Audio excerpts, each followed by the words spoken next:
a lot of people aren't addressing the brain's contributions to everything, right? Everybody knows the brain runs everything, but not many people know how to access it to free up your body to move how it's supposed to move. So, I've treated 85-year-olds and 8-year-olds with this. Yeah. So it's very, very complex scientifically, but it's very simple in practice. And really what we're trying to do is make your brain feel safe and not threatened with certain movements, range of motions, pains that other people can't figure out. Because at the end of the day, if we have an injury or something we can't get through, our brain's going to protect that area from a safety standpoint, and it's not going to want it to move the way it should or act the way it should, and we can free that up so it can do that through this system.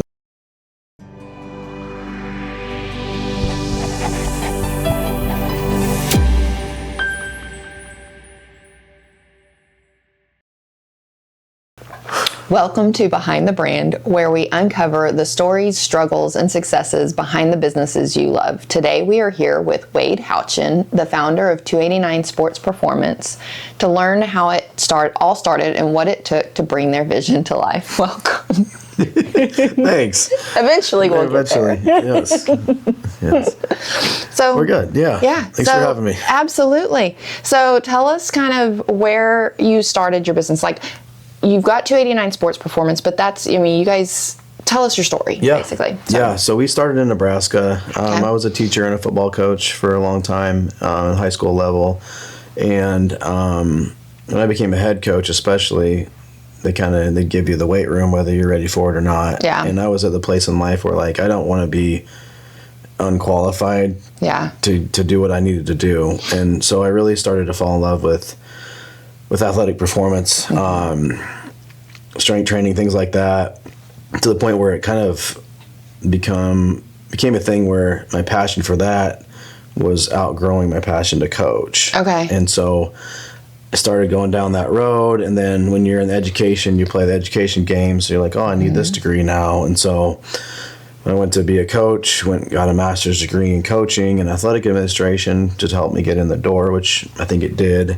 And then you kind of get the weight room assigned, and I'd helped out over the years as an assistant, but now you're in charge. Okay, so now it's well, you better go get an exercise science master's degree, which I think is the smart, responsible thing to do. You need to have some ability and some just scope and practice knowledge to do that.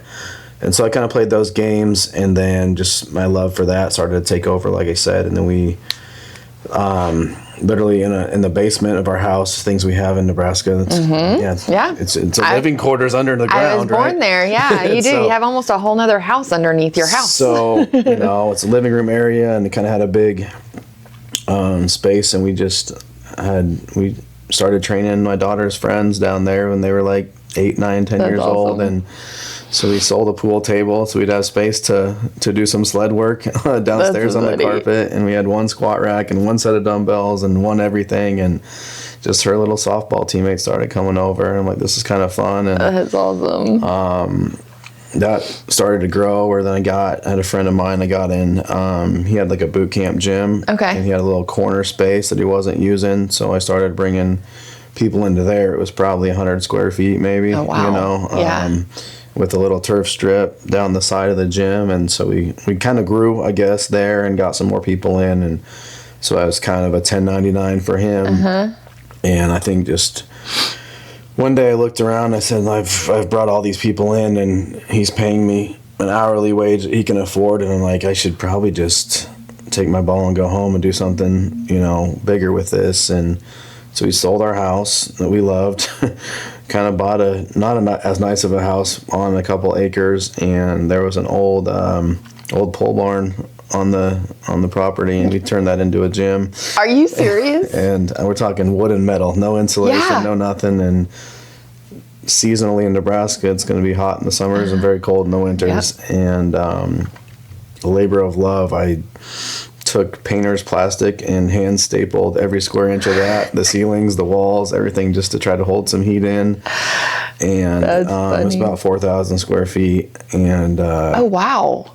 You're in there, and you potentially have raccoons above in the ceiling, and just, it was not nice, but it worked, and people showed up, and, it was just something we were able to to get off the ground, and eventually that became a full-time thing. I was still coaching. You don't have to teach if you coach back home, so I got out of teaching. Oh, And really? so our last year there, I was a head varsity football coach and a gym owner. Okay. And nobody on my staff was in the building, so like we had just coaches that did their day jobs or taught at a different school, and we all came to practice at the same place. That's funny. So very different model, but we took off there and had the heaters blasting in the summer or in the winters. You can't even hear yourself talk because you had so many space heaters going, and in the summer just a lot of fans going and stuff like that. Funny. But we gotta start somewhere. Yeah, and so that was kind of our first big move, big kind of leap of faith move where we were like, we're going all in on this, and we had good clientele, a lot of faithful people that kept showing up, and so there was definitely a need there. And all along the while, for 3 years in a row, I was getting coaching offers in Texas with a college teammate of mine that was a head coach in East Texas at that time, and he would call every year. And that third year we came down and interviewed, and he was like, just come down here and check it out and just see what we can offer. And ended up saying no, mainly because I knew he wasn't going to stay in that spot. He was climbing the ladder and getting bigger and fancier jobs, and we had already moved a lot for football in the past, and our family was done moving, especially my wife. So she said, you can go for a year and we'll stay here and let me know how it goes. And she was not joking. It was very serious. Like, I'm not divorcing you, but football is... like, I'm not moving all over the place. For football, right? Yeah. We'd move like 5 times for me to keep climbing the ladder. Within Nebraska, but so my kids had a lot of different school experiences when they were growing up, and so our story would say, like, Texas just kept calling, and the year I got out of that is the year we moved down here. So I had a friend in Frisco with a gym that I thought I was going to be working with, and that ended up falling through. He changed his business model and lost a bunch of clients, so that he couldn't pay me, but we still felt like some reason we were supposed to come. And so we did, and I kept the gym in Nebraska with our main trainer at that time, kind of my right-hand man, and I came down here and set up, again, kind of almost back to the basement thing. Brought one piece of everything down, and we turned our garage and our rental house into a little gym. And we started just connecting, the network group that we were in. And I say that's where we met, was the network group. That's where I was able to get some of our initial clients. So I think we had like 8 people in the garage total. And then it kind of came to this point where, do I want to be the most niche, cool garage gym in town, or do I want to go brick and mortar, which is super scary because we had no business financially opening, especially down here, as expensive as it is for leasing space and whatnot. But again, took that leap. Got into a retail space by Brookshire's grocery store. We were Wizard Performance at that time, and I do a lot of neurological stuff and brain stuff, and people would call me a wizard. And so, like that's weird and uncomfortable, but let's just go with it. So that's what we opened under. Had no business getting in there. We didn't have the clientele to pay rent. Our landlord luckily gave us like 90 days to build the business without having to pay. And people showed up. And I think part of it was we were kind of first boots on the ground in Salina, as far as like not somebody doing it on the side or not somebody just doing it as a part-time job. Right. So, well, and you had something that set you apart too from some of the other gyms, if you will, in the area. Was it Square One? Yeah, the neurological stuff. That definitely is a thing that still nobody else. I mean, there's still nobody in Salina that knows how to do it. Right. There's about 4 to 5 people in the whole Metroplex that are good at it. So it's still something that I need to get out there more, because we can get a lot of people out of pain that they can't figure out. Right. Because the way I say it is, most people get treated from the neck down. If you go to physical therapy or chiropractic, and that's all great stuff, but everybody has their own sandbox they have to work in. Right. And so their treatments are limited, just like any of us, right? Like they do what they do, but they don't go outside that scope. And a lot of people aren't addressing the brain's contributions to everything, right? Everybody knows the brain runs everything, but not many people know how to access it to free up your body to move how it's supposed to move. So, you know, I've treated 85-year-olds and 8-year-olds with this. Yeah. So it's very, very complex scientifically, but it's very simple in practice. And really what we're trying to do is make your brain feel safe and not threatened with certain movements, range of motions, pains that other people can't figure out. Because at the end of the day, if we have an injury or something we can't get through, our brain's going to protect that area from a safety standpoint, and it's not going to want it to move the way it should or act the way it should, and we can free that up so it can do that through this system. And so that's definitely unique. I didn't really look around and see that anybody else was really training athletes, like focused on that population too. Right. You know, not a 24-hour gym type of situation. Well, and not to a point too that was where they focus more on the skill and making sure that they're not going to injure themselves. Yeah. Because, I mean, I think there's a lot of them out there, but they're not supervised properly. Right. I think a lot of people go into, you know, this public field or this school field and doing, you know, drills and stuff like that. Or we're more focused on movement and how your body moves and can you do this right.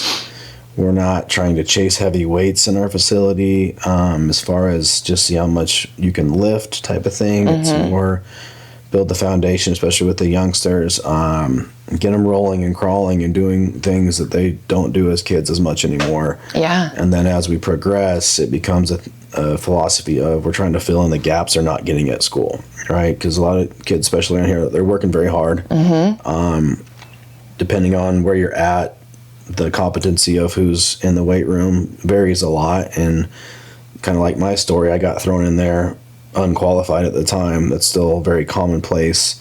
A lot of schools don't have a dedicated strength conditioning person where they've been to school for it. That's what they do. They're not, it's their main gig, not kind of like I'm a coach, so here's the weight room thing. Right. And so every school needs to have that. They should prioritize that, and it's coming. It's a slow process. The bigger schools generally do. They see the importance of it. So I think that's a big thing we do is we fill in the gaps. And it's very easy for me to do professionally, if I'm being honest, because I know how everybody's training around here. So we kind of avoid the things that they're doing a lot of already. Right. And so it makes it easy professionally for me to know already, assume at least with a pretty high degree of probability where you're weak at. So you can we can address those things. And so I think it helps for a kid for athletes because it's different than what they're doing. So they feel like it's something they need. It's very hard for them just because we're attacking those weaker areas, I think. Primarily, we're very speed focused. There's not a lot of actual speed training going on, too, where it's just a lot of lifting, right? And you can get faster, especially if you're a young kid, just by getting stronger. But then what happens when my strength has kind of hit, not necessarily a peak genetically, but like kind of a plateau. Left, like, right?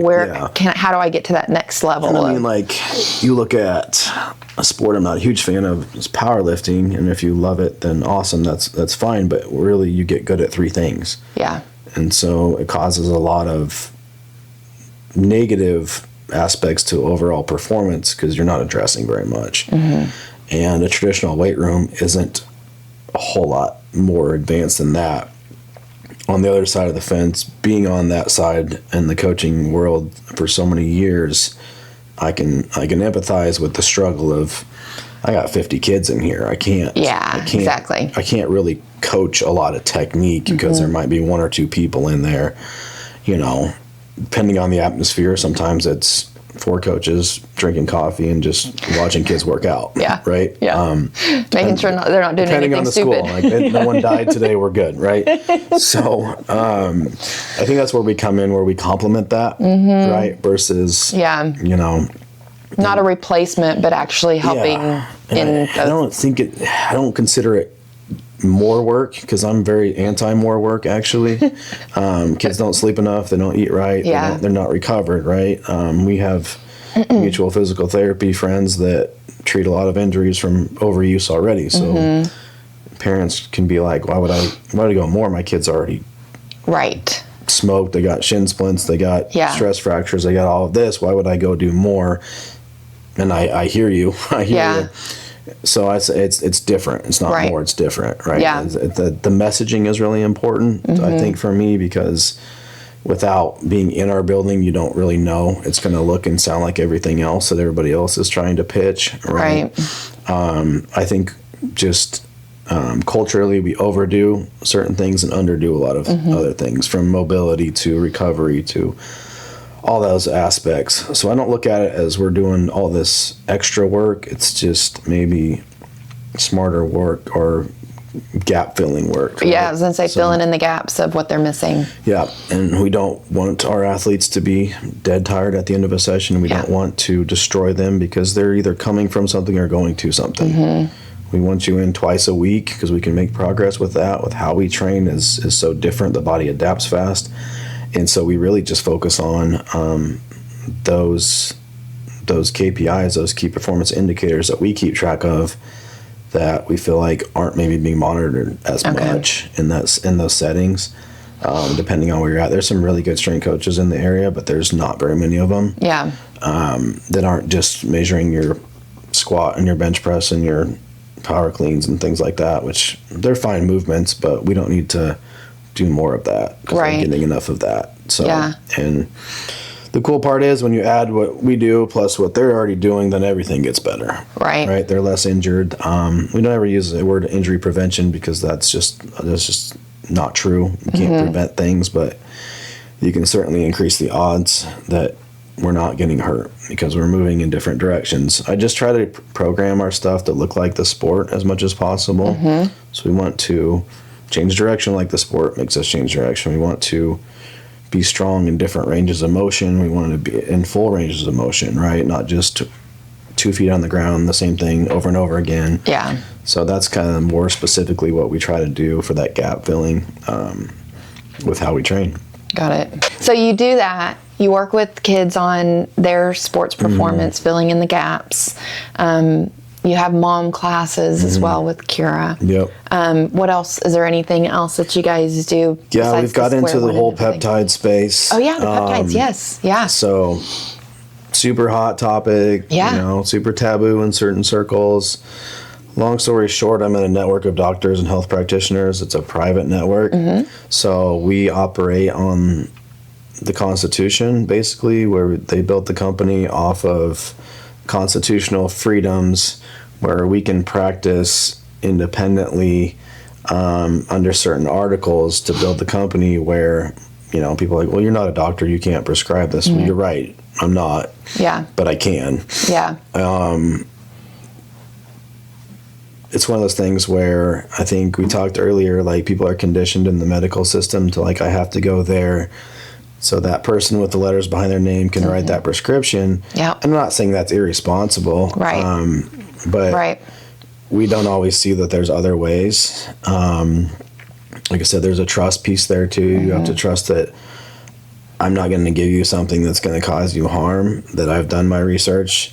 And I think the awesome part is in this network of doctors, if I don't know an answer, I'm not so arrogant that I won't go, like, I don't know, but let me find out for you. Right. And these are the smartest, most capable doctors I've ever come across in my life. And they're curing cancers, stage 3, stage 4, all kinds of cancers through natural remedies. And I think people inherently would much rather go a natural route because they've seen the harms that big pharmaceutical industry can cause people. With pharmaceuticals, you're putting chemicals technically in your body. Yep. Most of the medicines out there are lab-based chemicals that you're putting in your body, and your body may not respond to those properly, or cause something else in your body to go, whoop, not working. So, yeah. And I think there's been a lot. And then the side effect profile is pretty big from a lot of those medications. And, you know, I'm not claiming to cure cancer, but I can send you to somebody that's got a very good track record of doing it, right? Yeah.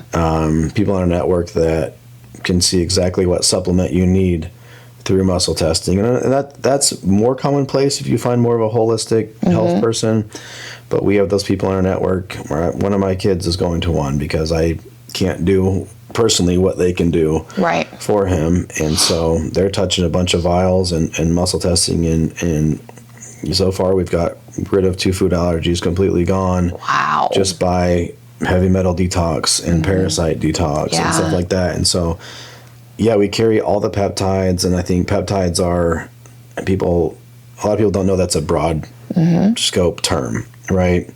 There's the weight loss ones that are all over TV, which are 3. There's three of them, really, at the end of the day, of hundreds of other things. Peptides are generally natural amino acids that your body communicates, your body recognizes on a DNA level. Yeah. So they're either ramping up a system that's dormant, getting something to reactivate, maybe it's age related or it's disease related or something like that, where they can really help you get back to homeostasis or a state of like optimal function, right? Okay. And so categorically, if you want to build muscle, there's peptides for that. If you want to lose weight, there's peptides for that. If you have sexual health issues, there's peptides for that. Cognitive issues, there's brain-based peptides that help with ADHD, that help with all kinds of other things like that. And I would always personally, everybody can think how they want, but I would rather choose that route than, the other medications that cause a lot of other problems. Right.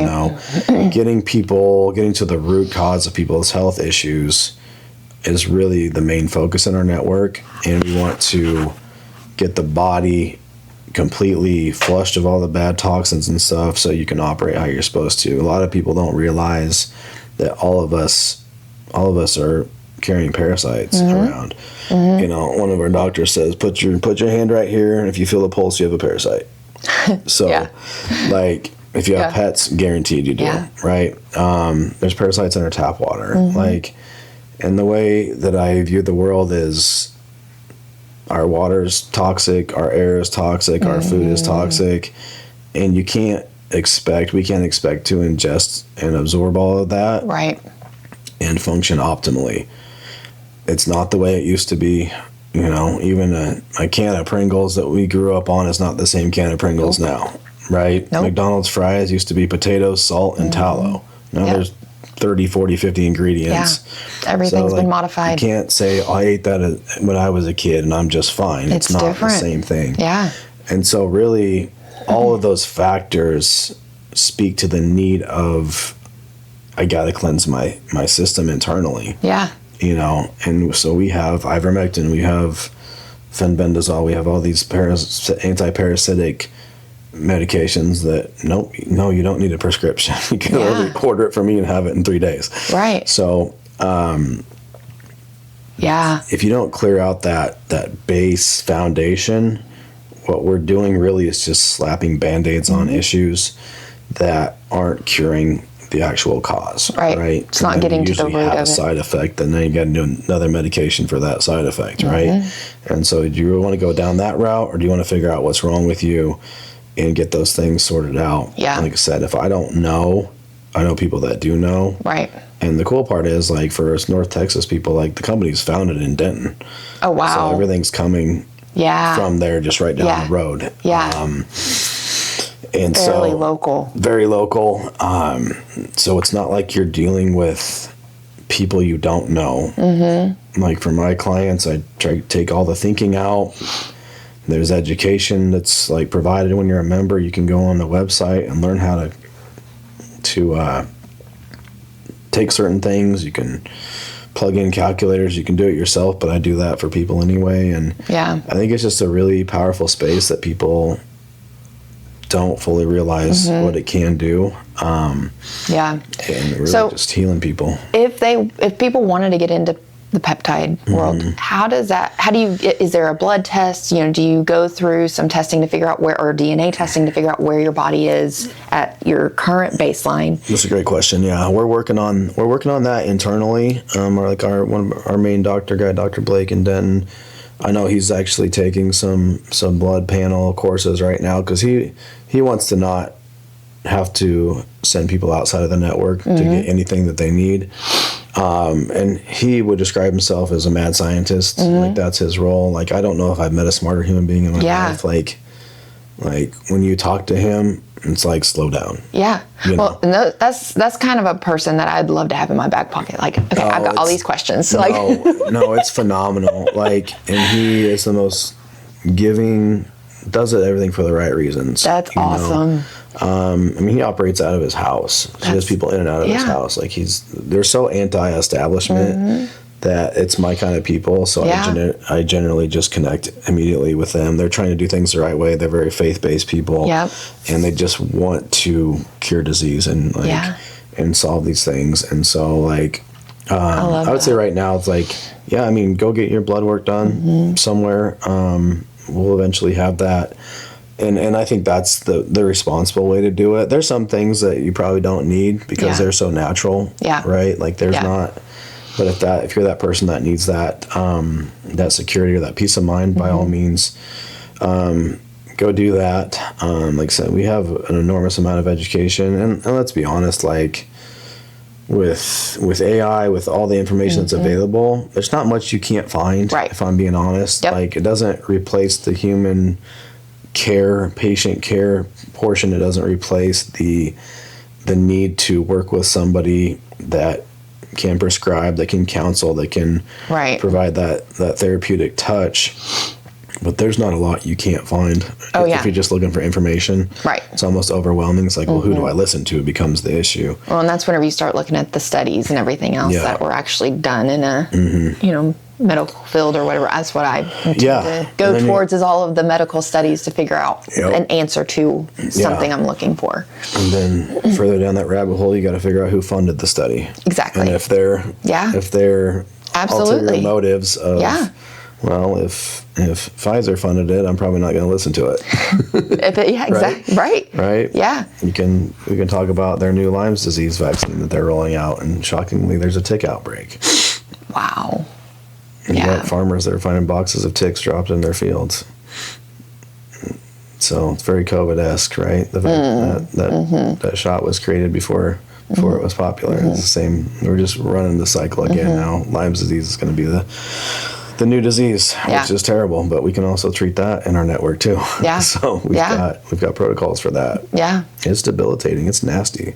Yeah. So check for ticks, people, because they're out there right now. Well, I was going to say. So I'm a rabbit hole guy for sure. Yeah. It's interesting because you can dig deep in a lot of that stuff. Yeah, and it's overwhelming. So it kind of depends on just how you operate personally. Like, okay, this compound will help. Awesome. Or go do the research and come back to us if you want. Yeah. Right? Just not a big fan of the medical space and big pharma stuff, because it's a money grab, and we're trying to heal people. Yeah. So that's cool. I'd love to have a store with stuff on the shelves. That's kind of a plan, just where people can come and get stuff, and we can have a consultation. Right. And because it's so hard to discern online what is legitimate and what is not. Yeah. It's like I said, we independently, we know where we source, we know where our raw products come from. We have our own third-party testing and our stem cell lab. And so everything is funneled through, just like if you had your own cow, you butchered your own cow, you ate your own meat. That's kind of where we're at. Like, everything comes from China. So if someone's saying it comes from the U.S., they're lying to you. Yeah. So it's like, now where are you getting it, right? Because it's not legal to manufacture that in the U.S. right now. Yeah. It's coming because big pharma has seen the power of it, so now they want their grubby paws all over it. Right. So it's coming, but just because you put your sticker on it in the U.S. doesn't mean it's made in the U.S. Everything's private labeled. So that's one thing. It's like, I've got into arguments on social media with people who are like, well, does your stuff come from China? Yeah, so does your doctor's. And they're lying to you if you say, I have a really good doctor friend in the space, and that's where all this stuff comes from. That's literally it. And so, but so just that purity piece is important. You have to know where it's coming from, which we do. We have the COAs on all our stuff, and that's how we roll. So it's a really good way to actually deal with your issues. I think everybody should do parasite treatment just quarterly. I mean, it doesn't have to be some crazy diet and plan and have diarrhea for 6 months. Like our stuff is more maintenance based. Right. So we just kind of keep you clean. Okay. And that's just literally take a pill for 5 days on, 5 days off, and Oh, wow. do that. Yeah. Do that quarterly, and it's amazing how people's brain fog goes away and stuff like that, because you're competing, right? They're disgusting. They're eating stuff inside of you. They're defecating inside of you and putting toxins inside of you, and really that's a root cause thing that I think would heal a lot of people's issues if they just got that nasty stuff out. And the heavy metal detox from vaccines, from environmental toxins, getting on stuff that clears that system out, and you'd be surprised with how many things just go away because your system's operating like it should. Yeah. Right? Yeah. Energy, brain fog, all that kind of stuff can be remedied pretty easily. And then, like I said, our network, not myself, does very well with cancer. Yeah. You know, with natural treatments, and to the point where our main doctor will basically say, like, if they want to go chemo route, I won't talk to them. But if they want to beat this, tell them to come see me. Oh, wow. Like that's the level of like confidence that he speaks with. Like, if they want to beat it, come see me. Yeah. Because they're like, you can go chemo and you can get into remission, but it's going to metastasize and come back. Like, that's just the nature of cancer. Yeah. And so, because you never got the root cause, you just threw medication at it. And there's tons of people that will be like, well, I went through chemo and I'm good. Awesome. Most of the that's time great. it comes back. Yeah. And that's just the facts. Like, it's probably going to have a resurgence eventually, which it's nasty. And I know it's a highly sensitive topic, and I don't want to downplay it at all. But the body's supposed to function in certain ways how we were created, and it will if you give it the right things. Right. And natural things. Yeah. Things that your body can receive on a cellular level and naturally, and not see it as some foreign object that's just entered your body. Yep. So. And that's the thing, is we're just trying to get you back to how you're supposed to function. And I don't think we have any shortage of products that can't do that. Yeah. There's 90-day cancer protocols, literally. Yeah. And people don't realize, the Dr. Blake will tell you it's the same thing for everything. Get the system right, the system works. Yeah. Wow. Yeah. Pretty crazy. Yeah. So we have that capability, private network. So you join as a member, like you're going to join our country club, and then you're good to go. Yeah. For life if you want to. And so the cool part is our pricing beats the heck out of doctors and compound pharmacies too, because they're so elevated on their margins. So a lot of people just switch over to me because they're like, I can get 3 months for what I'm paying for a month. Same exact thing. They're so inflated. Makes some sense to me, right? So, and they're not expensive actually. The raw product is not very expensive, like everything else. Right. It's just jacked up. Yep. A lot. So I understand like the comfort and like going to some place and having people you trust, but I would also just encourage people to think outside of the box a little bit, because they're going to do what they're going to do, whether you got it from a compound pharmacy or whatever. You know, I compound probably 80% of my client stuff for them. Right. It's not hard. Yeah. Like, you just do math. Yeah. And plug into a calculation, and then I give them the plan. Yeah. Yeah. So that's something we do also. And like we want to get more into the recovery space too, and add more things for athletes and people that recover, you know, with sauna, cold tub, that kind of world too. Get into that. But we're supposed to be getting a hyperbaric chamber before long, so that'll be cool. That's amazing. So that's also from our network. Like, we build hyperbaric chambers in our network.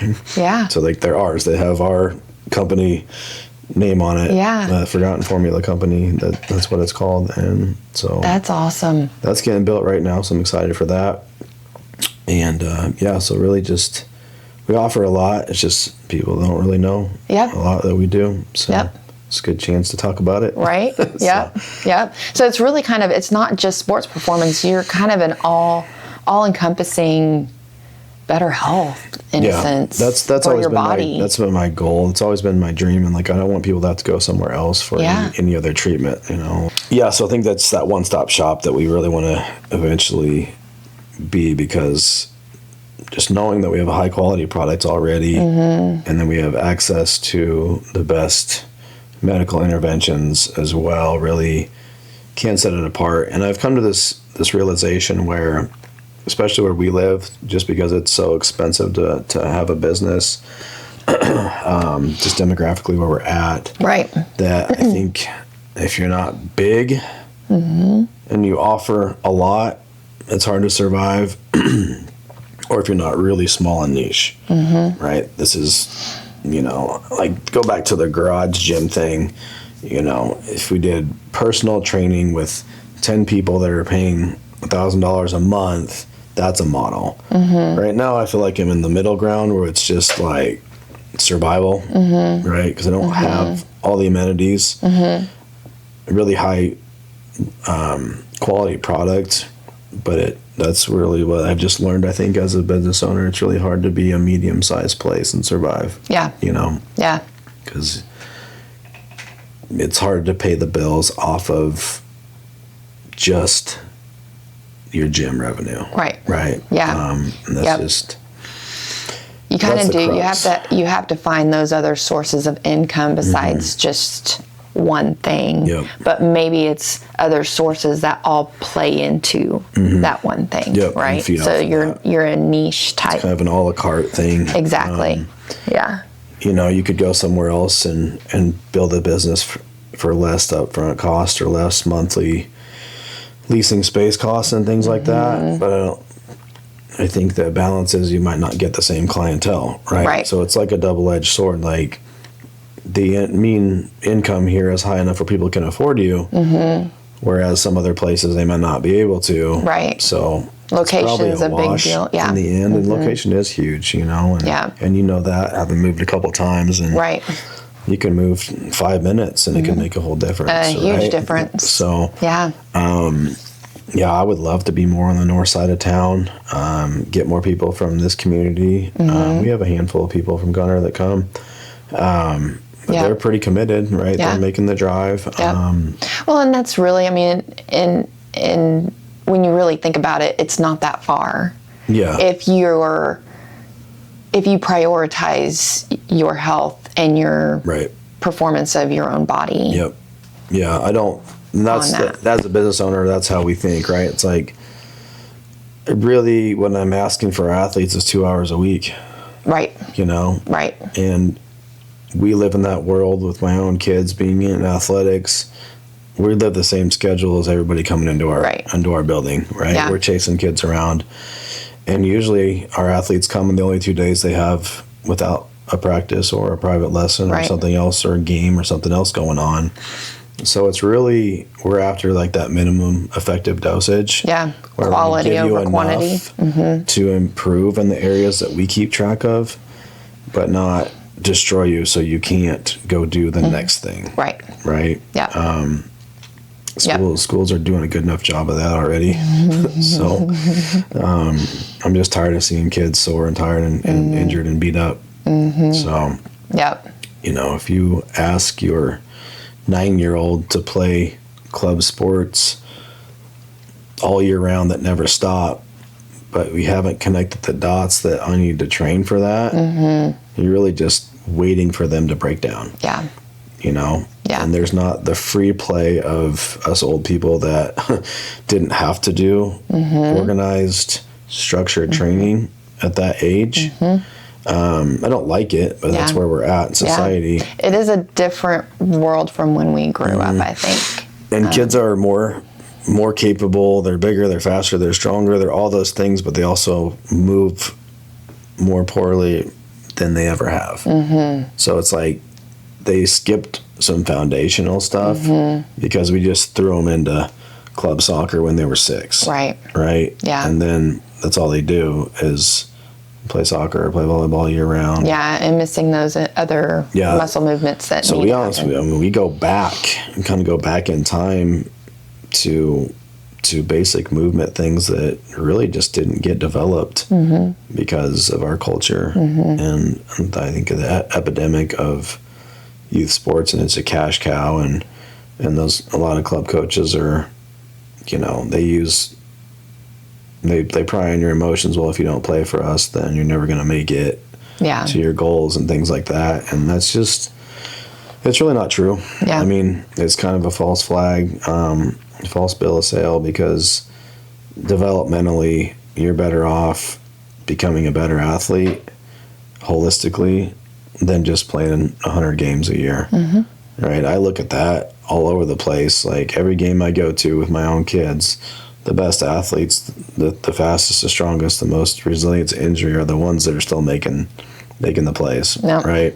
Yep. So we can't complicate this so much to be like, well, I need my 3 private hitting lessons a week versus maybe I should train a little bit more and become a better athlete. And it shows up on the field, on the court, in the pool, whatever you're doing. Right. Tell us a little bit more about your brand and how you came up with it, because we worked with you on Wizard and then kind of started with you on 289, and then you guys took it kind of at the next level. So tell me the story on... Yeah, I think the Wizard thing, it was just hard for people, what's the word, like things that weren't organic to find out what we actually did. Right. Because there's nothing about that name that said we train athletes. Right. Right? Yeah. So you'd have to have individual conversations and you'd have to be 100% word of mouth. Yep. Like, what is this place? I don't even know what it means. Yeah. So, like, me being a little slow to this world of... Wizard, you people called you Wizard, and that's why we ended up doing the brand for Wizard. Yep. So, yeah. Yeah. So, in a sense, like, it was a good descriptor, but it really actually focused more on the neurological piece. Yeah. So very hard for cold traffic to find you, right? Right. So combination of Ephesians 2:8 and 9, and then we were on Preston Road. It just kind of hit one day, and I was like, okay, we got to do this. We got to make the switch. And I have 100 Wizard performance shirts out there that I got to go reprint now and do all that, which is for a growing business, like that's a chunk of change. It's like, now I have to replace everything, right? And you don't really know how much you've dove into a brand or whatever before you have to just scrap it. Yep. And so now we're not even on 289, but that Bible verse is really the foundation of what we want to do. It basically just explains the gospel, and we want to be a faith-based place where it feels different when you walk in, just from that level. And we're not getting preachy with you. We just want to know, like, that's our foundation. Yeah. And I love that. And you literally add sports performance to the end of it, and it takes a lot of the thinking out, right? Right. So, it's kind of what you guys do is within the name of your business. Yeah. What a thought, right? Yeah. Well, and the design of it is like a track. Yep. Because you guys do have a track club. Yep. And Kira runs that. Yep. And we actually work on you guys we designed your uniforms and do those for, actually, this is the 3rd year. Yeah, it's crazy. That's crazy that she's done that for 3 years now. Yep. Because how long have you guys been in Texas now? 4 years. Mm-hmm. That's amazing. Yeah. I remember when you guys first moved here and you're like, I have no idea. No idea. What am I doing? No idea at all. And when you don't come from being a business owner, you learn on the fly. You do. And it's hard. I think even coming from business, like, because my parents both were entrepreneurs while I was growing up, and I'm still trying to, I still figure stuff out. My dad was too. He owned a flooring store in our hometown, carpet and tile and all that, but you never pay attention to that when you're a kid. It's just what your parents do, right? And so, man, we've had some tough lessons to learn, but that branding piece, that's why we changed. And so, we're probably 2.5 years into that, I would assume. And, probably 3, I guess, if we had the track club. Yeah. And so, even the logo, it kind of looks like track lanes. The colored version, we wanted to make it where it was like there was a Prosper color, there was a Solana color, there was a Gunner color, because we wanted to, feed this corridor, right? Yeah. And there's a few people out there doing similar things to what we do, but there's still not a lot. Yeah. Right? And so it just kind of came together. And you know this more than I do, you want whatever your logo is to already just say what you do, right? Yep. Without having people to have to translate that or think more about it or guess. Mm-hmm. So I think that's probably what we'll continue to be. I've thought about if we had a different location on a different central highway, maybe we'd keep the logo and just change the numbers. But I don't think so, we because would, you're, right? yeah, then you because just the divide Bible pie, right? verse, is So, kind of your, like you Yeah. said, the foundation of that. So yeah. So I think like that's where we'll probably stay, obviously, and go with that. And yeah, the branding piece is something that I feel like for us always falls to the wayside because we're just trying to survive really most every day. Yeah. We don't market well. We don't. Sometimes you just, And we've paid word of for mouth two is a different big, agencies, and they've both not delivered on what we thought. And so we've just thrown money away. So now we're hypersensitive to like, we know we need this. We don't have the bandwidth to really be good at it ourselves. So I still believe that's something to allocate.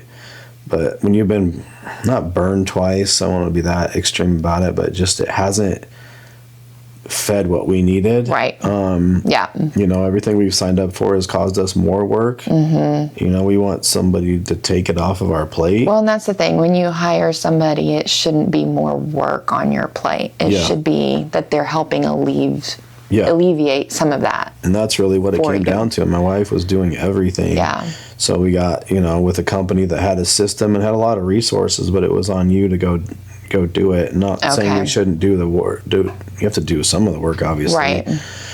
But like even content, you know, like this is going to take a long time to cut this up, right? It's going to take, you're not getting paid to break that, break this interview down, right? Yeah. And so it steals your time. It steals this. And some of it can be very simple. We have a very consistent Instagram presence, but it's mostly just like clips from what we're doing in the gym, right? There's not a lot of explanation or this is why we do. I don't love like this is fine, but like I don't like being like on camera and cued and scripted. Yes. Because you don't. Yeah. It's just not natural for me to speak. I don't think it's natural for anybody to speak when it's scripted. Yeah. And that's why I'm like, if we're going to do this, we're doing this unscripted. So unauthentic, right? Yes. Where, like I said, if you just mic me up and had me just coaching, like that's way better content. Yes, probably, absolutely. Right? But you still have to go do the work. You still have to go produce it. And there's so many algorithm things. Like I know that whole space is I think should be somebody's full-time job, but you really can't afford the good ones to do it. Then you're kind of stuck in this middle ground where you're just figuring it all out. Sometimes you're just tired. You know, sometimes you're just tired. You know, it's like I need to go shoot some videos, but I think I'll take a nap. Yeah. But that's kind of where we are, and I think that holds us back. You know, people, and just not being able to have that out there. I have a very weird relationship where I don't really want to be like, I have no desire to be some sort of influencer. Yeah. Like it's not my comfort zone. Yeah. Like I don't want to live in the comment section, you know, I don't want, cause I will. Yeah. Cause I do care what people think. Yeah. You know, I care about our reputation and I care about that. Yep. And in our space, it's very vindictive. Like the people don't realize how nasty like the strength coach, like network can be. And people are very, very strongly opinionated. Wow. And so I guess I'm still trying to figure out what the best route is for that. You know, you just have to grow to a certain level if you're going to have like someone that's what they do. Right. Right. Yep. And do it well. Right. And be able to trust somebody. I think that's the biggest piece too. It's like, I know exactly what I want to communicate. Yep. And do you care enough about my business to relay that the way that, you know, do you intimately understand what we're about to go communicate that? Or why would I pay you to go be generic? And that's we went with a bigger national company that does stuff for gyms, and they had support calls and tons of resources. Yeah. But I don't think they ever got our business. Yeah. You know, our demographic, our specifics, like here, just, you know, copy and paste this is what works. Yeah. And that's where I think you need that authenticity of, that's where I think when you just mic up and and go run a course or run a class, to me, I think people would get more out of that than doing some ad of this is what we do, right? Yeah, and paid ads was just a money suck for us. Like, we got a lot of leads, but hardly any conversions whatsoever. Yeah. So, I mean, there's only so much money to throw away on that stuff. Yep. And we're not trying to be a national brand either, right? We don't drop ship stuff. We don't, like, we have a 30-mile radius, you know, that we operate in, right? Yeah. I mean, Gunner, Prosper, Pilot Point. We've had some Sanger, you know, that's about as far as we've stretched out, you know, obviously Salina where we are. But nobody from Allen's going to come here. Right. Nobody from Denton's going to come. You know what I mean? That's out of our radius. So it's really just someone that understands that niche, and because no matter how much we grow, we'll still always be a small business. Right. You know, and I don't really care about the next state over because it doesn't do us any good, you know, and I don't. Yeah, they're not traveling here. Yeah. We're close to Oklahoma, but I don't think we're getting any Oklahoma people coming to here. Right. And nor should they. There should be a comparable option for somebody where they live, right? Yeah, there should absolutely. be something quality they can do, right? So I think, the branding piece, I think one thought that keeps resonating in my mind is just like being recognizable as a brand, maybe more than being so focused on content and leads, where like it kind of speaks for itself with what we do. And I think there's certainly things we can do to get out there, but so much of it just seems to like not produce any ROI. Right. You go to this vendor event, or you go to, no, you're good. You just do things that you're like, man, that didn't really justify your time and your energy. Right? Well, and I've found most of the time the best marketing is when you service your clients the way they need to be serviced.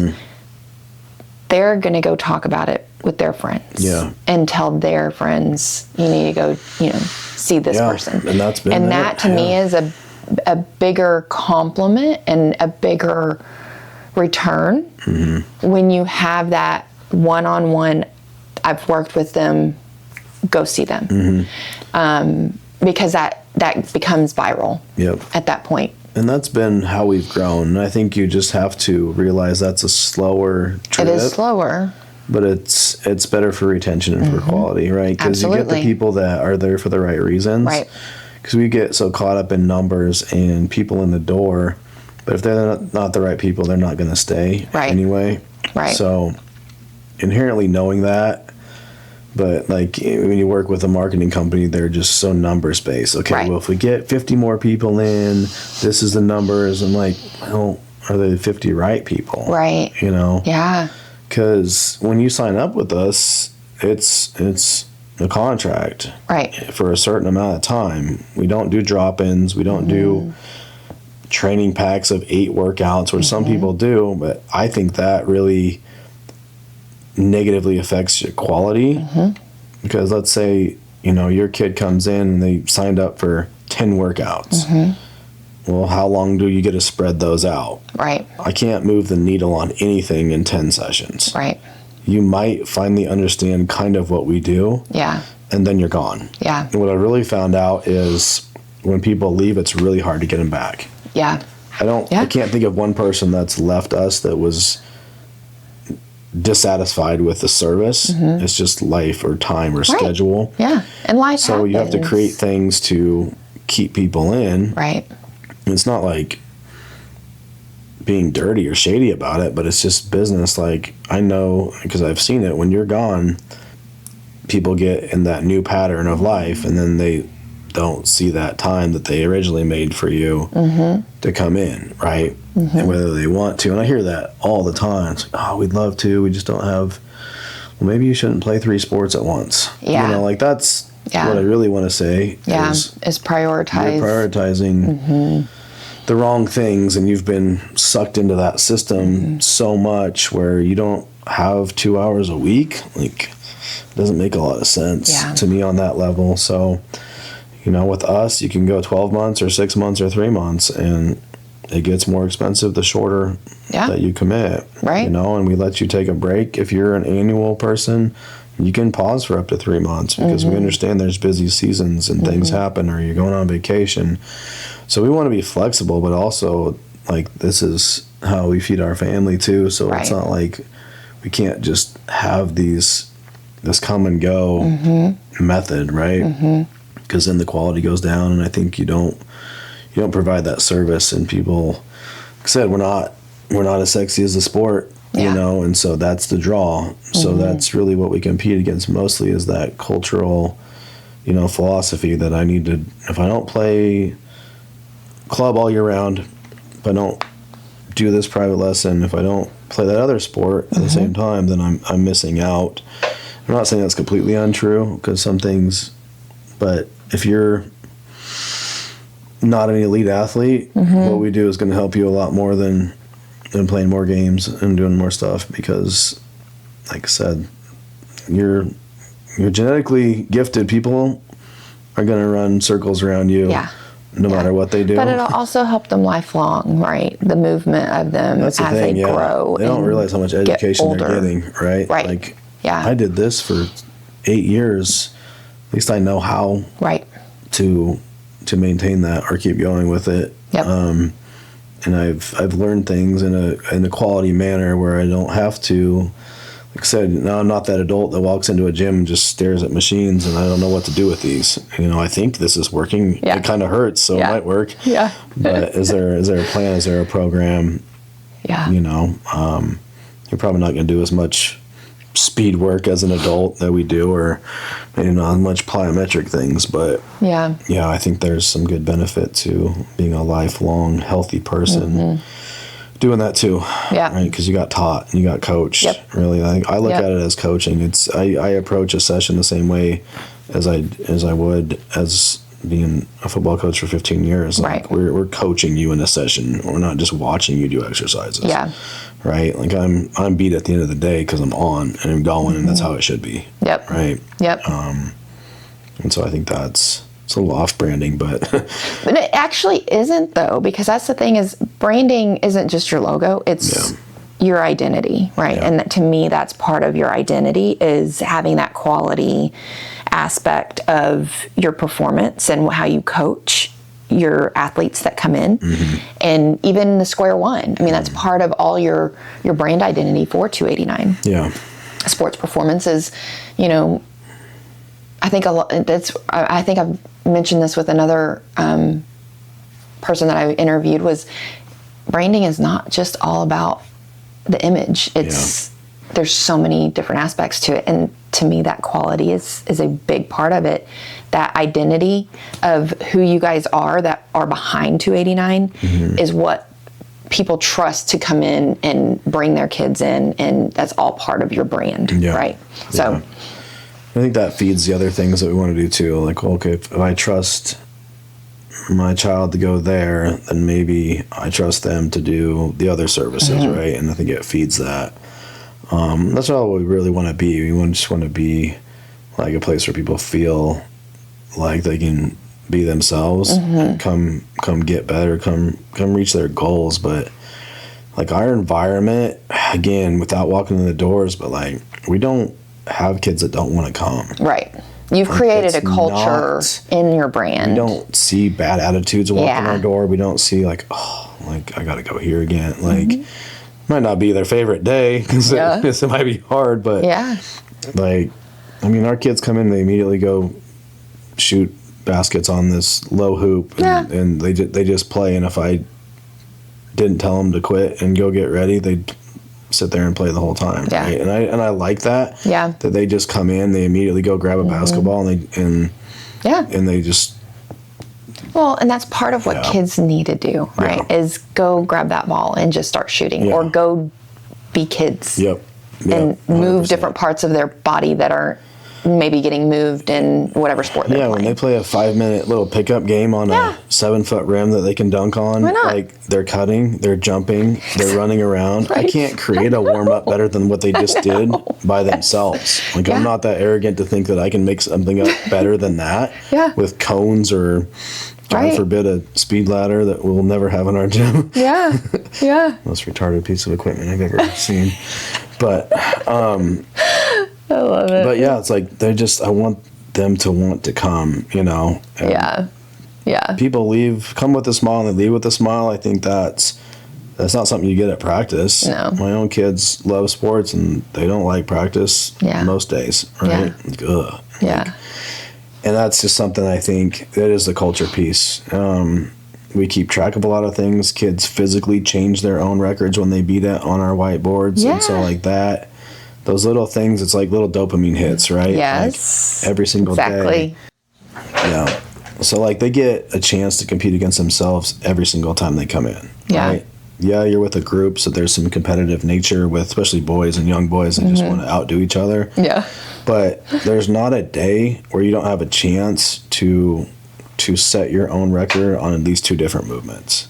Because we'll do a speed test every session you come in, whether it's a 10 or a 20, and your name is on the board, and your first number always stays. The very first time you came in for an assessment, and you change the your second baseline number, so you see the growth visually every time.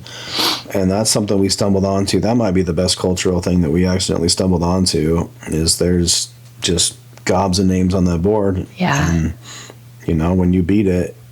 It immediately feeds that, and then we share that monthly with the parents too. So we keep track of every weekly personal best, personal record, PR, whatever, and then every month Kira will put those together, and so every kid has a profile, and it goes out on our private Facebook page, so you can see. Like I don't have a place where people just show up and hope they're getting better. Like I'm there's obligated data by that data to say we're at least providing this and this is the difference. And we're a very long-term approach because you know it's almost to an individual athlete where they're going to peak really high at the beginning. Because we're so different on what we keep track of and how we train that they get really fast results. And then they'll start leveling out, right? And now we have to navigate some very timeless truths like, all right, if you're going through puberty and you're gaining weight, your vertical jump's probably going to be stagnant for a while. And we have to we got to catch up the strength piece to your new body, right? Or you were a skinny 8-year-old, and then now you're 12 and you're in this weird I don't know what to do with my body awkward stage. It's going to take some time, right? And that's it's like baby giraffes going. We've got some baby giraffes, do we ever? And but what's cool is seeing a kid that's been with us for a couple of years and they look like different human beings. Like they could not walk and chew gum when they came in. That's funny. And that's what I love. Right? Just seeing that transformation. And then you have to make sure you actually communicate that. Remember when you couldn't do this? And just have those. There's a lot of opportunities for wins. For success. For your own self. We had a kid yesterday he's been with us almost the whole time since we started. Really? And, he beat his 20-yard sprint time. And I was thinking about it, and he's improved over a second. Wow. In 20 yards since he came in. And he's a bigger kid. He's a lineman in football, right? So he's never going to be fast. Yeah. He's fast for him. Yeah. And his running form. Well, and that's all that matters is that they see where they started and where they're at now. Because you can't compare kid to kid. No. It's compare yourself to yourself later. And I think that you guys providing that data to them and the parents is huge because people need data about themselves, whether they realize it or not. That's how the dopamine, that's how all of that stuff kind of starts going, okay, I want to do more. I want to get to that next level. Yep. It's like hitting goals, right? Okay, I hit this goal. Now I want to get the next goal. Yep. So, and I think there's a lot of ways we could probably reward that better. We've got off of, we used to do athletes of the month. I need to get back to doing that. It's just really just bandwidth and time, but celebrating those things right, is important too. Yeah. But I really think that does separate us a lot. Because we should see improvement, but also we should also learn the lesson of, like, I need to stay at this, and I need to not quit or not give up when my body's transitioning or I'm going through, a tough time, and a lot of, and understanding that, 90% of these kids are not going to make it past high school. Yeah. So my goal is, let's get the most out of you while you have this little in window your sports, to be an athlete, because it's not going to be what you do the rest of your life. Yeah. Right. But it sets them up for life, right? To achieve something, whether it's in a sport or in their career or something. I think you guys are helping put that foundation, if you will, of achieving things in their life. Yeah, it's a very delayed gratification model too, right? Which is not popular for our quick fix society, right? Yeah. For our TikTok short reel society. Yeah. It's like, we need you to learn this lesson, because I'm not sure you're getting it very many other places in life. Right. That if I stick to it, it's not very hard to see of our athletes, like, who has a chance to play at the next level. Like, it's very easy to see. Like, you're a sports mom, like, you can know your own kids, and you probably have a realistic gauge on what their potential is. We always bump it up a notch as parents. We're like, well, I know your very best version can probably do this, but like, we have all shapes and sizes and abilities, and I just want you to be the best version of yourself that you can be. Because I feel like there's a life lesson in that eventually, and you can go better yourself, and then you let the results be what it is, what they are at the end of the day, and you at least have a better shot. Like, I want a C team kid to make B team the next year, right? Right. A B team kid to make the A team the next year, and I want the superstar A team kid to be able to chase their goals that they might have that. And I think that's just important. It's way beyond sport, but we don't do sport specific training. I don't believe in that. Right. I don't think that's a thing. I think that's a false narrative that people steal other people's money from. Like, oh, we're doing softball training. Like, what's that? What's that compared to? There's not football training versus volleyball training. That doesn't exist. That's a false narrative. Like, that's probably more skill level that's as far what you do as at practice. Yeah, exactly. And that's what you do in your private lesson, right? Like, what kid doesn't need to run faster, jump higher, be more resilient to injury, be stronger, and overall be able to move better? Yeah. So, I mean, we've got hockey to soccer to volleyball to tennis to every sport in the same session, because you need the same things. So I'd say don't let anybody fool you into, like, this is hyper specific. One, your kid's not ready for hyper specific anyway. Yeah. Like, they're not developmentally ready. They can't stand on one leg for 30 seconds. They don't need to do this weird, social media training video that you saw. Like, it's not it. It's not where it's at. Yeah, it looks, look at how flashy that looks, No. I love it. They're not that special, and neither is that person selling it. So let's just get you a solid foundation, add to what you're already doing, not kill you. From like, everything I do is so brain based. Like, the central nervous system runs everything, and the kids don't have to know or care about that, and they don't. Right. But, like, there's reasons why we do things and reasons why we don't do things. We can still work hard, have a good time, and not leave you dragging your tail out the door. And I think that's counterculture in itself. And then not be able to move the next day. You love a lot of parents that I don't agree with. They're like, oh, I want you to kill him. Just make sure you're working. I'm just sitting there nodding my head like, you have no idea. You just want to see your kid sweat, like, I know this That's tough guy, hilarious. and dad, you get that from a lot of dads. You work him hard. I'm like, well, do what we do. So you'll be fine. Just I love it. stay in the parent area. And Oh my gosh. Well, and speaking of, you're a parent and you have how many kids? 4. 4 kids. Ages? 26 to 14. God, Yeah. that's crazy. And yeah, okay. So they all, I guess the 26-year-old, where is he? He lives with us. Okay. And he was a college level athlete that couldn't get over an injury. Unfortunately, before I knew all my your stuff? my wizardry, All your I probably could wizardry. have fixed him very, very easily. Unfortunately, I didn't know. Yeah. I didn't know. And daughter's a senior. She'll graduate Okay. here in a little bit. She was a softball player. And I have a junior son. It's football, track, and then my youngest is football and track. So, Okay. Okay. I love it. Yeah. Love it. And then Kira, she's a track coach. What else is she doing? What doesn't she do? I know, because she's always So she was a high Moving and school and middle shaking. school track coach back home. But Okay. never taught. So she comes down here. She can't help in the school setting anymore. okay. Right. Okay. Certification wise. Yeah. Right. And she had a club back in Lincoln, in Nebraska too that was very successful. So that's her way to get that fix. Okay. Right. She's specializes in jumps. She does Okay. like long and triple jump are kind of her wheelhouse. Her dad has been a jump coach for like 40 years. Like, Wow. So she grew up with it.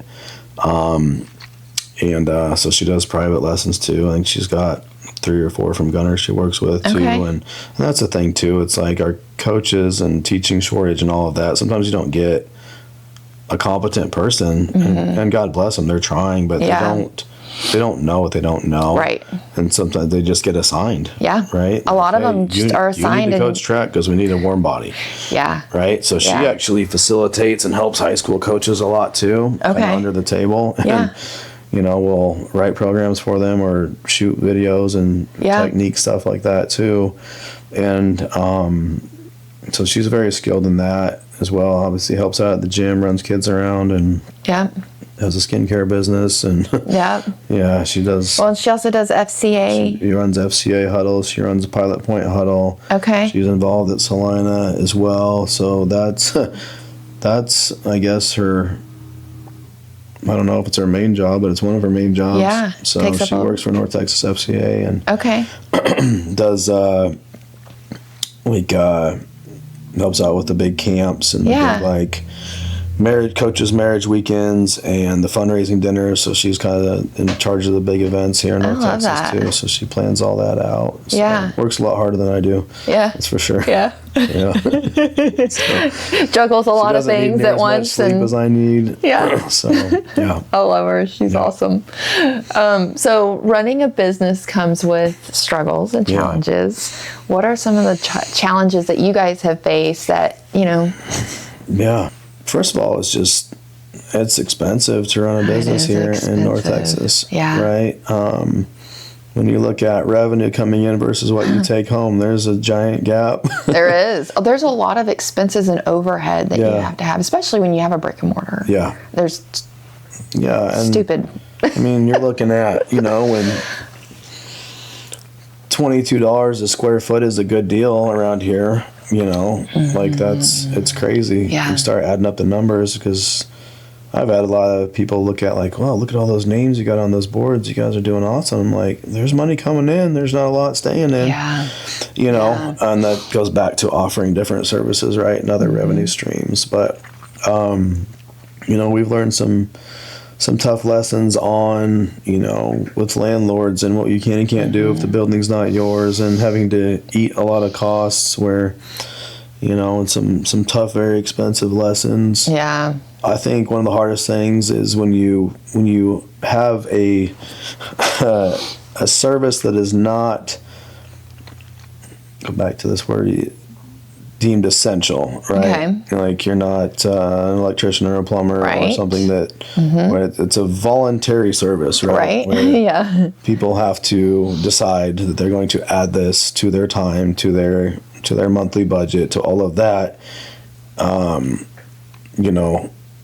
We're at the whim of 8 to 18-year-olds coming in our building, Yeah. you know? Yeah. And that on a month-to-month basis, you know, and we talked about how we can allow you to pause your membership for a while. Well, even like this winter, I think we had 15 pause within 2 weeks. Wow. So you times that by a couple $100 a month. It's a huge chunk that's coming out of your crap. Yeah. I mean, that's thousands and thousands. It comes back when they come back, but then you got to survive. It's really about surviving seasons, really, and more specifically, we're surviving sports seasons, right? Well, we got to play basketball and 7-on-7 and baseball. Right. We don't have time to come in. Right. And I'm like, oh, why are you doing so much? But that's not going away, so we have to provide families the flexibility to keep them in, to show them the value of what we do. But I just say kind of riding those waves, right? And that's what it does. It comes in waves. We'll have, you'll gain 4 and lose 3, and it's like, and that's the tough part about doing it. Or having you work a consistent, weird hours. You work weird hours too, right? So we're up really early, we're home really late. Most days I, see my kids for less than a half an hour a day, because they're at school during the day. Yeah, and I work when everybody is off work, so. Right. Yeah. And that's what I chose, so it's not complaining about it, but it's just gym hours are different hours. And so do your kids get involved with that so that way you guys can be together at times too? Yeah, I feel like that's how most entrepreneurs do is they start is when you bring your kids in with it and you are able to spend that quality time and they learn some lessons as well. Yeah, and I think probably the best part is the autonomy though. Like you I don't have to miss games. Right. Because that flexibility. I can leave when I need to leave if I want to leave, and I have good help. Yeah. Which is good, but also I don't think I would be above closing the doors if I might get at a game. Like, sorry, we're just not having sessions today because being on the back end of raising kids in my own house as I am right now, it's like there's only so many more opportunities, right? You know, I have a senior, it's like I'm not going to miss any of your games, right? I'm not going to miss, especially all these first lasts, right? Things like that. That's what's tough when I have taught and coached and run the gym to make that happen, right? And that's still a possibility. Getting lured back into that world because I really do miss coaching, and so that's still a possibility, and finding the right fit for everybody is hard too, and what's best for one kid might not be best for the other. So on the flip side of the struggles, what has been the most rewarding parts of running your own business? Yeah, I think just individually the relationships that we've created and just like seeing a kid transform from where they were, or like the other treatments that we do, having somebody come in a lot of pain or a lot of trauma and they leave like 90 minutes later and they're literally 100% better, or watching another physical therapist bring their own kids in that they can't solve, and I solve it in one session, and just like there's no better feeling really for me than having somebody come in with something and they leave without it. Right. Whether it's that one session or over a long term, they've developed into something that doesn't even look like they came in when they started. I think those are the things that kind of keep you going. Right. Because it's just hard. It's so much easier to clock in and clock out and do a normal job, and it's pretty tempting some days to just be like, what am I doing here? Right. Why are we working so hard for, what somebody else is working half as hard for? And so you can't really compare on that level. You have to go with like, whose lives are you improving and what are you actually doing for humanity as a whole, I think. And now we can help people in so many different ways that kind of always has to be the focus about how you can improve somebody's well-being athletically or mentally or emotionally or physically from health conditions with all the other stuff we can provide. The other thing is, I think the autonomy is addicting. Just being able to dictate your own schedule. Yeah. Though your schedule does still dictate you, but you're not accountable to anybody but yourself at the end of the day. Right. Which can be good and bad because you have opportunities to not use your time wisely. But you also can, like I said, go catch a game or go catch what you need to do, or close the doors if you want, or take a week off in the summer, and just because you can, right? Yeah. And you probably should, just to refresh and reset. I think every reason why people probably want to do business by themselves, but, it's always harder than you think, and it's never that simple. Yep.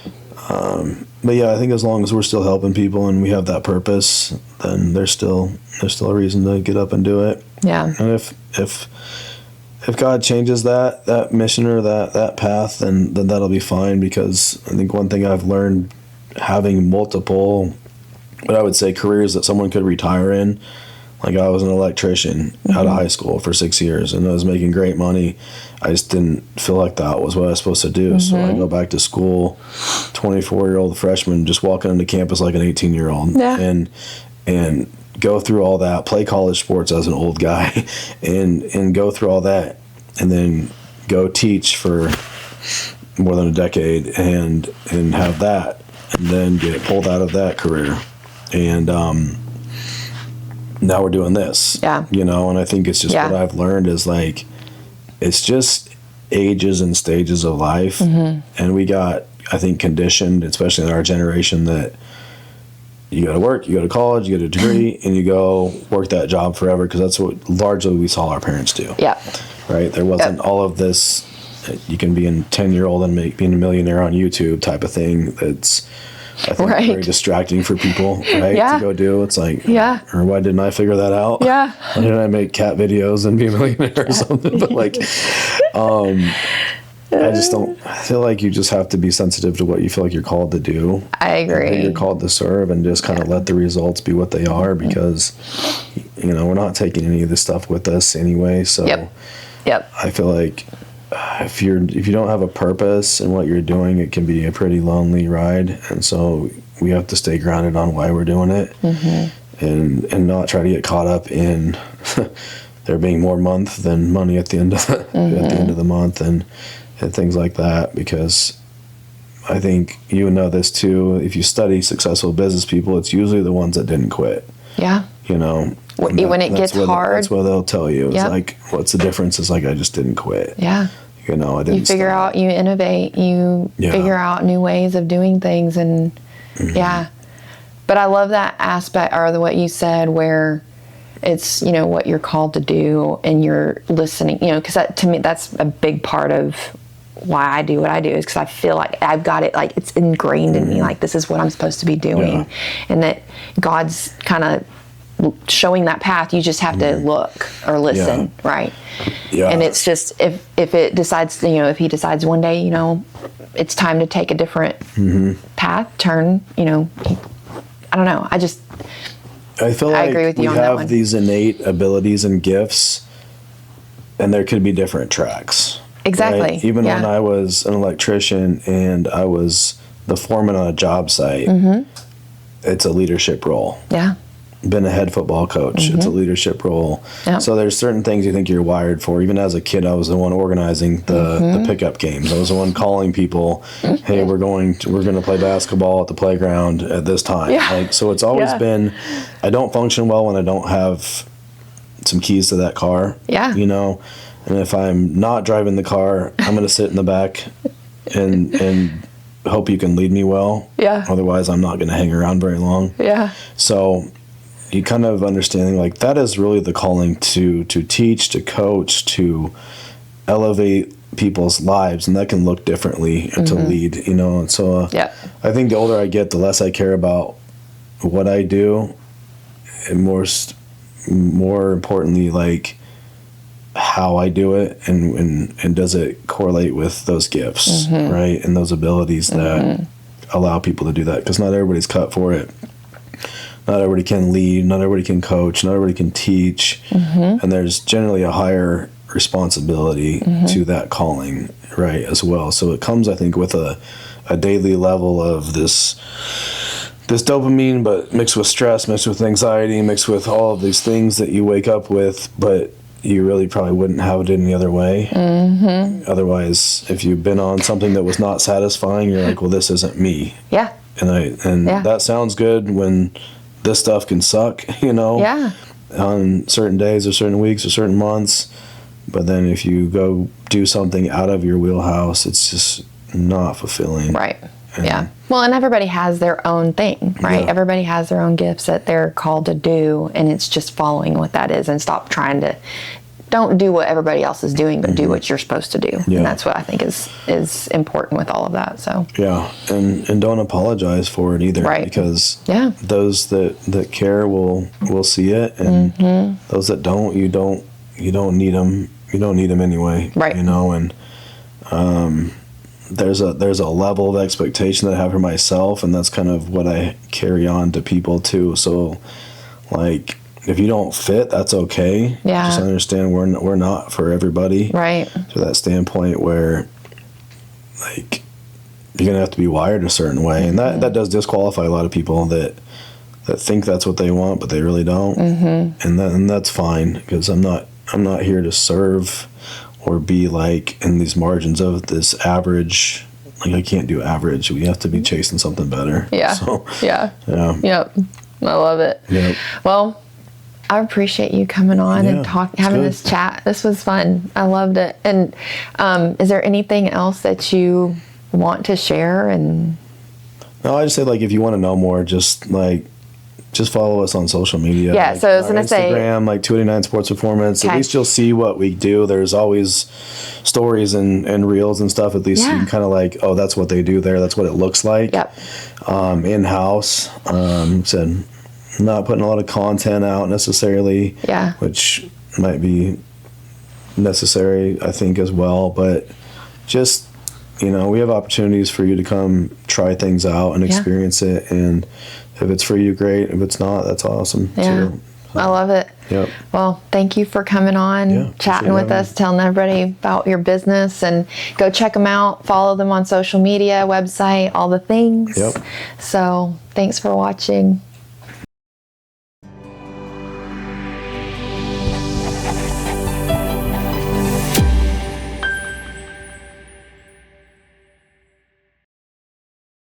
Today we are here with Wade Houchin, the founder of 289 Sports Performance. If I can speak. Let me say that again. Let me go over that again. Okay. To learn how it all started and what it took. You're good. This is why I don't do social media. This is why I don't do a lot of advertising, because I'm like, I sound like an idiot. Just film me, coach. Right. Yeah. I know. Well, and this is why we put bloopers at the end. Yes. We're not perfect. It is good. It makes you more personable. Yes. Welcome behind the. Okay. All right. Take 4. To learn what. Why can I not say that last sentence? God, I haven't done this since the first video that we did. Sorry. We're good. This is good. We got good bloopers now. Okay. All right. Get that moxie in. Right. Get my brain working with these Should have brought you some mushrooms. Right. Thanks for joining us on Behind the Brand. If you enjoyed this episode, don't forget to like, subscribe, and turn on the notifications for more real conversations with real brands. All the details on today's guests are linked below, so go check them out and give them a follow. We'll see you on the next episode.